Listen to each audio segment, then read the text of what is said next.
These are the highlights of India's smartest podcast, The Ranveer Show. Welcome to TRS Clips. Make sure you hit that bell icon and don't forget to subscribe. Why did you get married?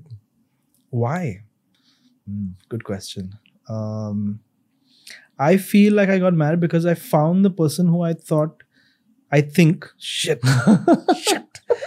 Sorry, darling. No, she knows. Don't kill me.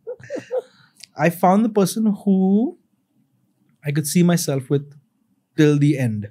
Why? What do you mean why? Why could you see yourself with her till the end? Because of conversation? Okay. Yeah. Fair. For a second, when you said why, I was like, yeah, I get it. Who wants to get married? No. Why? Because she's amazing. She has my back. I trust her completely. And she's my best friend. And conversation? Yeah, big best friend comes in that zone. So if you can't have a conversation with somebody, it's... Does she also enjoy toilet humor like you? No. That's how you channelize that into a whole podcast. I was like, I'm doing this podcast because my wife doesn't want to listen to any of this shit. A lot of my content is that. She's like, just go do it on the internet. But I do feel like opposites attract though.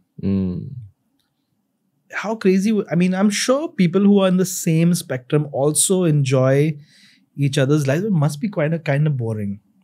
How did you guys meet, dude? Wow. So we met at MTV. She was director, producer, ignored me for a couple of months. And then we just went out on a date or whatever. And we just clicked and that was that. So you dated for a while before marriage? Yeah, we dated for about a year. I mean, dating. What does that mean in this country? So we held hands. No. So the American concept of dating, and abroad you'll end up seeing more than one person at the same time.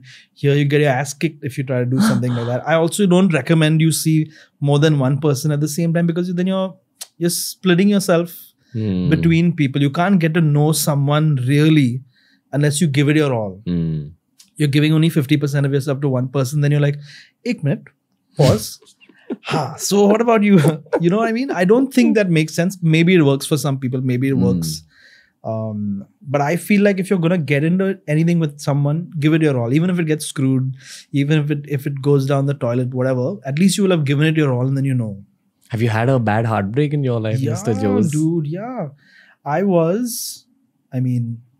See, fortunately, I can talk about these things because nobody knows who those people are.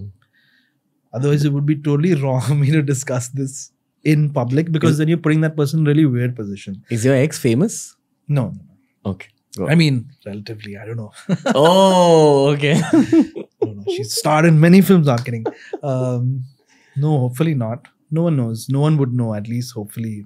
Because I was never public with my relationships or anything like that. And I've checked on Google also. You won't find any results. I was engaged to someone before this happened. That engagement, we called it off.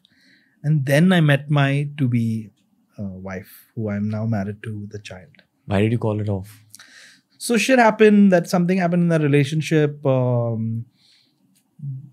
don't want to say anything about how she was or we, but neither of us was ready. It was a really tough call. But our families and all had met. And I honestly think it was one of the best things I could have done or we could have done for each other, because otherwise then you're committing to something that you're not fully sure about. And that's the last thing you should do with anybody. Never get into a marriage thinking ki baad mein dekh lenge. That's the worst shit you can do. How did you know in 1 year of dating your wife that, okay, she's the one? You don't. Okay. And as a guy, I've spoken to my wife also about this, so I'm not worried about getting killed when I get home. But I don't think any guy is like, chalo shaadi karte hain. Maybe there are, except I'm sure you guys in the comments. I'm that guy. Are you? I think so, dude. Me? I'm a very... What? Mera sapna hai ki shaadi karna hai life This is mein. the last place I thought I'd hear this. But my perception is that I don't think any guys are ready for it. Maybe you feel that way, but I don't think anyone's ever ready to be married or ready to have a child. Okay. It's like is like fighting Thanos, bro. No one's ready. No one's ever. I know it's a weird analogy, but no one's really like, definitely मैं कर सकते हैं.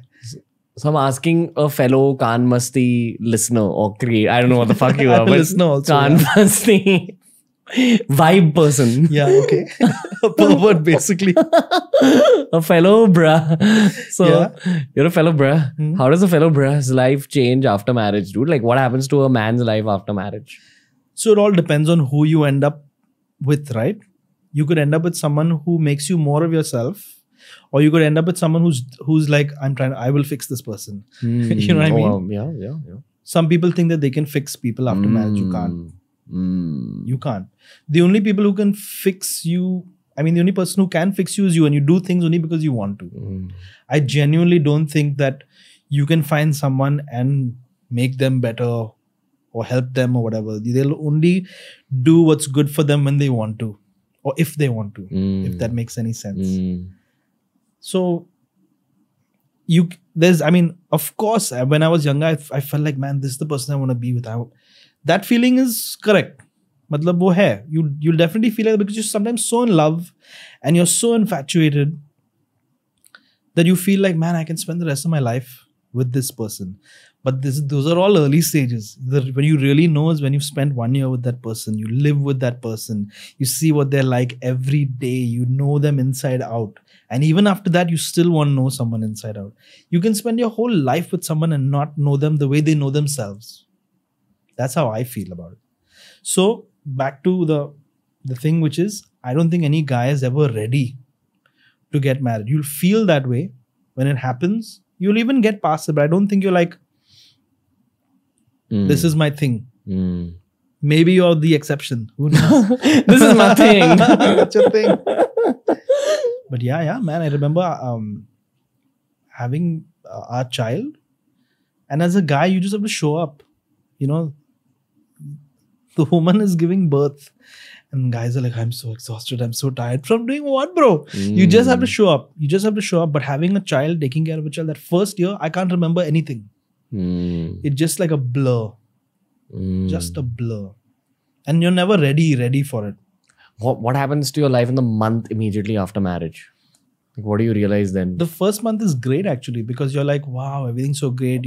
Let's stretch that timeline. First 3 months. You're coming down from that high. You know, it's happening nicely. I think it's in your second month, third month, we're like, this is how you live? You keep your towel here? Shit. Put all the lights off. You know, so you'll start seeing where your space ends and theirs begins.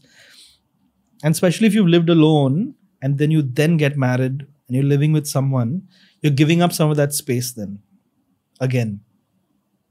So you got to get used to that. There's nothing wrong with it. It's just something to get used to. And some people will really let it get to them. I remember we would fight a lot about her not letting me sleep, because we had different sleep schedules, right? And noise was happening through the house like crazy. Like when she's awake, and I'm like, come on, let me sleep. And we used to really fight about it. All these years later, now I have gotten used to it. So nothing has changed. Yeah, I've changed. I'm like, okay, chalo, theek hai. What does the kid feel like in your hand for the first time? Oh my God, I was shit scared. I was just holding her like that, and they'd just taken her out. My wife had a C-section. They took her out and they handed the baby to me and said, you have to take her to that whatever. They put her on a scale or something, and then they put the baby through some UV lights and stuff to deal with the jaundice and shit like that. And I'm like, why me, bro? I mean, are you serious? So I'm holding her, and they weigh nothing. They weigh literally nothing. Like your phone feels heavier. It's crazy. I took her and I was just looking at this. And in my case, I had no connection with the child at all. I remember taking her. I was just in shock that a human being was in my... I was just worried that, man, I'm going to drop her. So I really very carefully took her, put her over there. I remember she had this look on her face, like she looked like an old lady. She was like, like that. It was very funny. And then we got home and stuff a couple of weeks later. And I remember thinking, I felt like, and people said, once your child comes, your life is changed forever. And I was like, kaun hai ye? I felt nothing. And one night I was sitting by myself and I was like, man, what if she doesn't want to be friends with me? I don't know why I had that thought, but I said, what if she doesn't want to be friends with me? And I was just holding her. And then she just grabbed hold of me. And man, in that moment, I think I fell in love in that moment. And then I was like, I will protect this child with everything I have. Banduk lao! It was so bonkers, man. So crazy. And I remember thinking, man, in all these movies and all these discussions people have, they say that your life will change the moment you hold your child. But for me, it was like a week later.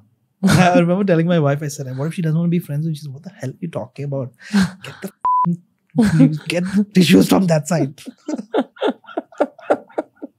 My wife's going through all the pain. And I'm like, she don't want to be friends with me. Crazy, crazy.